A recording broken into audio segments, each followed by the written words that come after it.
Bonjour à tous, vous me posez régulièrement des questions sur les flocons d'avoine, à savoir si c'est vraiment IGBA, si vous pouvez en consommer sans arrière-pensée, en quelle quantité. Et bien dans cette vidéo, je vais répondre à toutes ces questions. Donc, est-ce que vraiment les flocons d'avoine sont intéressants pour la santé, pour votre silhouette, pour votre bien-être? Avant de démarrer, je vous invite à vous abonner à cette chaîne. Donc pour ne rien louper de mes conseils nutrition, minceur et mieux-être, eh bien pensez à cliquer sur le bouton rouge s'abonner juste en dessous de cet écran et n'oubliez pas d'activer la petite cloche qui vous permettra de recevoir une notification à chaque nouvelle vidéo. Et si vous êtes intéressé par la nutrition saine et gourmande, eh bien je vous encourage à télécharger mon guide nutrition, le guide nutrition qui s'affiche à l'écran. Vous y trouverez dans ce guide mes meilleurs conseils donc pour votre nutrition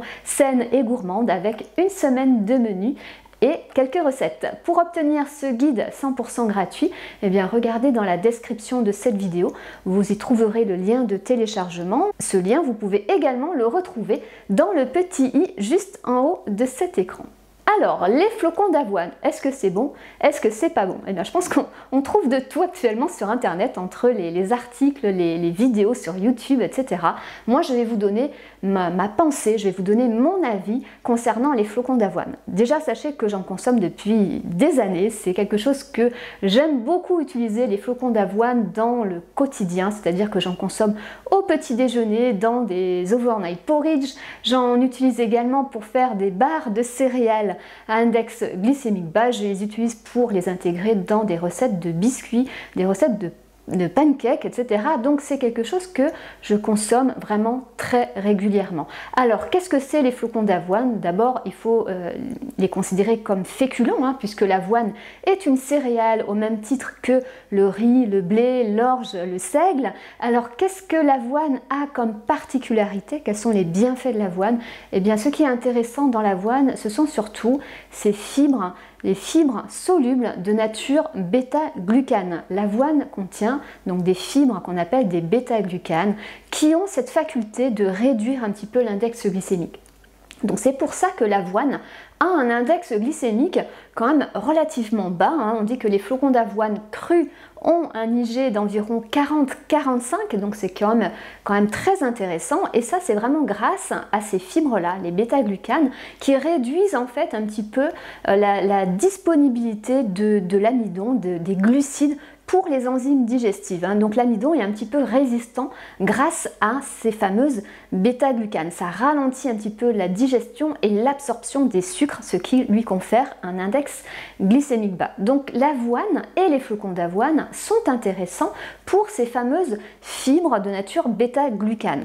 Qu'est-ce qu'on trouve également dans l'avoine? Eh bien on trouve aussi des minéraux et des vitamines et des composés antioxydants. On trouve notamment du calcium, on trouve du magnésium, on trouve du fer. Alors on trouve également ce qu'on appelle de l'acide phytique. L'acide phytique, c'est ce qu'on appelle un antinutriment. Ça réduit un petit peu l'absorption et la biodisponibilité de ces minéraux. C'est-à-dire que tout le calcium, tout le magnésium, tout le fer n'est pas correctement absorbé par l'organisme à cause de la présence de cet acide phytique, mais je vous rassure, on a quand même un bon apport en ces micronutriments, en calcium, en magnésium, en fer et autres vitamines du groupe B, vitamine E, etc. Donc ça reste intéressant. Donc n'écoutez pas non plus toutes ces personnes qui vous disent « Ah alors l'avoine c'est pas bon parce qu'il y a ceci, parce qu'il y a cela ». Je pense que l'avoine et les flocons d'avoine, même si les flocons d'avoine sont quelque part un produit un petit peu transformé parce que on ne trouve pas des flocons d'avoine dans la nature, on trouve de l'avoine, donc on va devoir obtenir des flocons donc avec des procédés industriels tout simplement, mais ça reste quand même un produit peu transformé, qui apporte des minéraux de qualité, une valeur nutritionnelle de qualité, et je pense que c'est nettement mieux, je pense que vous serez d'accord avec moi, c'est nettement mieux que les céréales du petit déjeuner du commerce, des céréales telles que des pétales de blé, des pétales de maïs, avec du miel, avec du chocolat, avec des sucres ajoutés qui ont un index glycémique très élevé et donc une valeur nutritionnelle très peu intéressantes, donc des produits ultra transformés par rapport aux flocons d'avoine qui sont des produits peu transformés est vraiment intéressant pour leur présence de fibres bêta-glucanes et également donc les minéraux et les vitamines qu'ils renferment. Alors, donc ça c'est mon point de vue, je pense que ça reste très intéressant.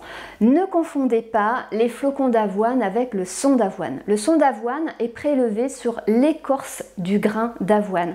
Donc c'est un petit peu comme le son de blé pour le blé, hein. Le son de blé est très riche en fibres, et bien le son d'avoine est également plus riche en fibres, donc encore plus riche en bêta-glucane que les flocons d'avoine, mais ce n'est pas la même utilisation.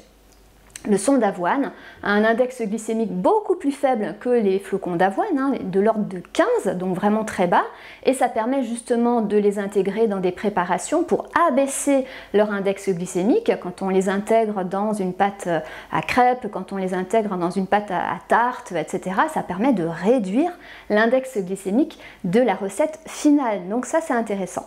Alors je reviens à mes flocons d'avoine, ce qu'on leur reproche c'est d'avoir un index glycémique élevé. Donc ça c'est valable quand on les consomme cuits et chauds. Je m'explique. Les flocons d'avoine crus, non chauffés, ont un index glycémique faible, de l'ordre de 40 à 45. Donc c'est tout à fait convenable. Vous pouvez en consommer sans aucun problème. Ce qui se passe pendant la cuisson, c'est que c'est vrai, quand on cuit les flocons d'avoine, leur index glycémique s'élève, hein, ça augmente à la cuisson et ça reste élevé tant qu'on les consomme chauds. Par exemple, un porridge chaud le matin, effectivement, ça a un IG plus élevé qu'un overnight porridge où on n'aura pas cuit les flocons et qui seront consommés froids. Ce que je vous invite à faire, c'est donc de privilégier les flocons d'avoine crus, donc non cuits, non chauffés.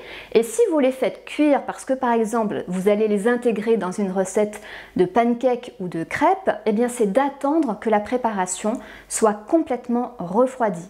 Parce que même quand ils ont été cuits, s'ils refroidissent ensuite, l'index glycémique redescend quand ça refroidit. Est-ce que vous me suivez? J'espère que oui. Dites-le moi en commentaire si vous avez bien compris mes explications. Donc je récapitule, les flocons d'avoine ont un IG bas, sont riches en minéraux, en vitamines, donc en fibres bêta-glucanes, et ils sont intéressants quand ils sont consommés crus ou cuits mais refroidis.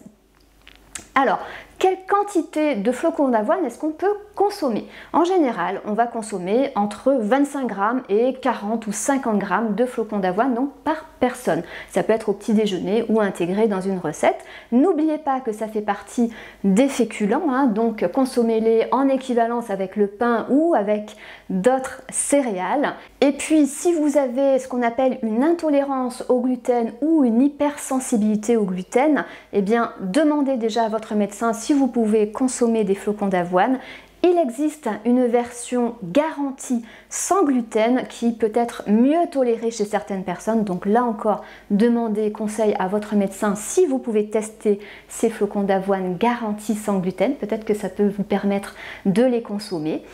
Autre chose sur les flocons d'avoine, sachez que grâce à leur teneur en fibres, donc bêta-glucane, ça permet de réduire le taux de cholestérol, ça aide à réduire l'hypertension, ça protège des maladies cardiovasculaires et de plein d'autres choses. Donc ça reste un aliment santé, un aliment IG bas, un aliment à privilégier dans votre quotidien. Ça c'est mon avis. Vous me direz si vous en consommez ou pas. Voilà pour mes conseils et mon avis. N'hésitez pas à liker cette vidéo, à la partager avec vos amis. Et puis quant à nous, on se retrouve la semaine prochaine pour des nouveaux conseils nutrition, minceur et mieux-être.